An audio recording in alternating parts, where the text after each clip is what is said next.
In Los Angeles, what LA was doing, and we also sued Karen Bass, the mayor, directly.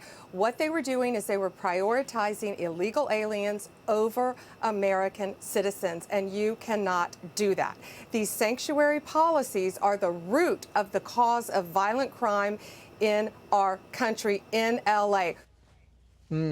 Attorney General Pam Bondi putting a fine point on why sanctuary cities are so problematic. Let's bring in chef and restaurant owner Andrew Gruel, Fix California senior advisor and attorney Katie Zacharia, and California GOP delegate, also an attorney, Elizabeth Barcohana. Thank you all for coming on. Chef, to you first. I mean, you hear Pam Bondi right there. California, for the past 6 months, a little over 6 months, has been kind of thumbing its nose at the federal government. California desperately needs the federal government, and they just won't comply. Well, California needs the federal government for so many reasons, but right now Los Angeles is a clown car and they're running it like it's, pure chaos. And I think it's actually time that this runs through the legal system, because everybody knows that they're actually, kind of shirking their responsibility as a city. But what's really happening is that Bass and Newsom and all of them, they're using these illegal immigrants as kind of their pawns in this chess game because of their Trump derangement syndrome. And it's sad on so many levels, and it's time that we fight back. Yeah, and he talks about, fighting this back.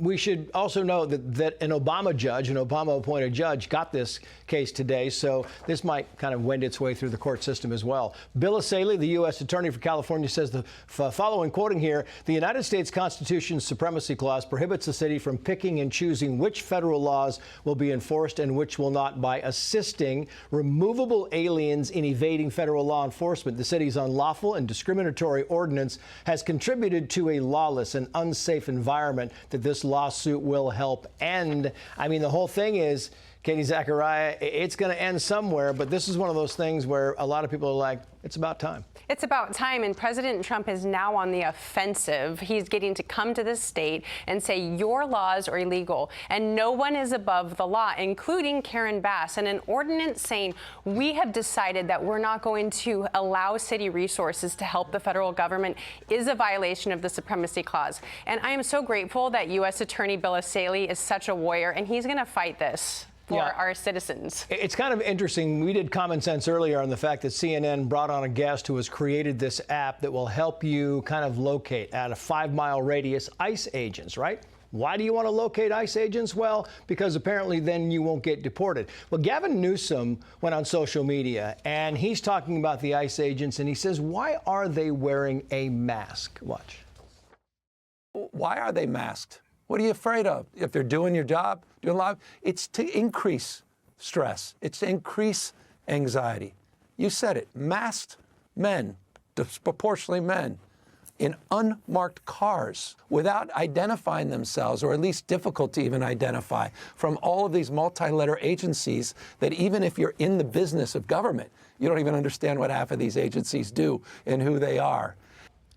He acts like they're Al Capone going around in these cars. It's unbelievable. These are people, by the way, violence against ICE agents up 500%. And Newsom's like, why are they? Because they're being doxxed everywhere they go. It is rich to listen to Gavin Newsom complain about people wearing masks.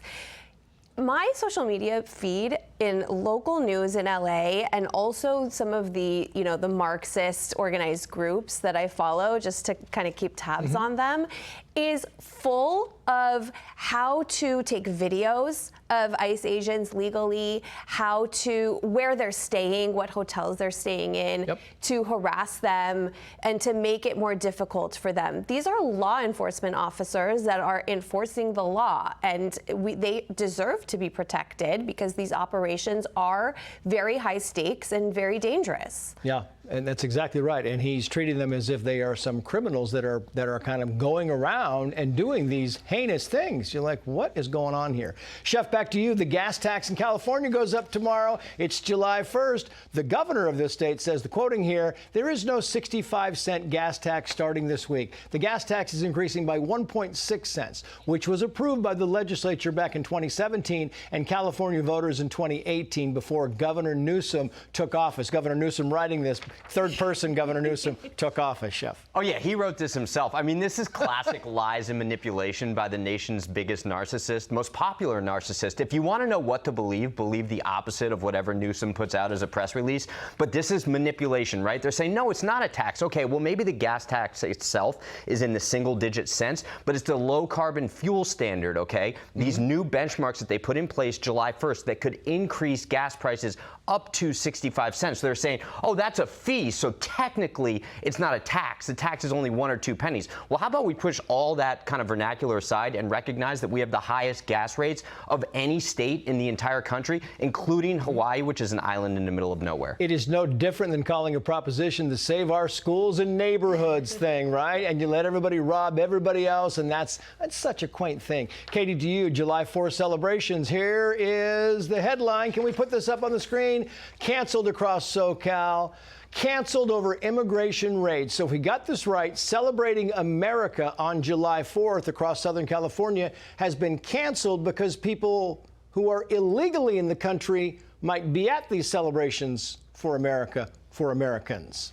The irony of this is exactly what Attorney General Pam Bondi, they are favoring criminals over American citizens. So now think of it, Trace, an American citizen cannot go celebrate a 4th of July parade or celebration because they are worried about ICE deportations happening. And one of these cities is the city of Cudahy, where the vice mayor just last week was calling gang members to fight ICE agents. This is chaos, absolute chaos. It is. Meantime, you have Politico writing the following here. No one is incredibly pumped. Kamala Harris ramping up her outreach to longtime supporters as she weighs a run for California governor, but many Democratic donors are not enthusiastic, still hobbled by the hangover of her presidential. It's kind of hard to get behind Kamala Harris, right? You feel it. Kamala Harris has been eclipsed by Zoran Mondami. Now, at this point, as the leader of the Democrat Party, they have left her behind. And that Politico article was murder. Some of the characterizations that they described, they use the words like ambivalence, traumatizing, nightmare. I mean, they really don't want to get behind her.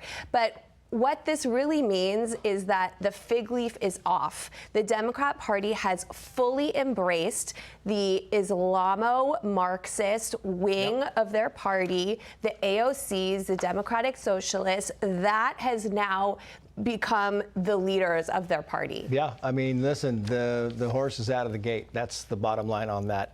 Elizabeth, Katie, Chef, thank you all. Hey, Sean Hannity here. Hey, click here to subscribe to Fox News YouTube page and catch our hottest interviews and most compelling analysis. You will not get it anywhere else.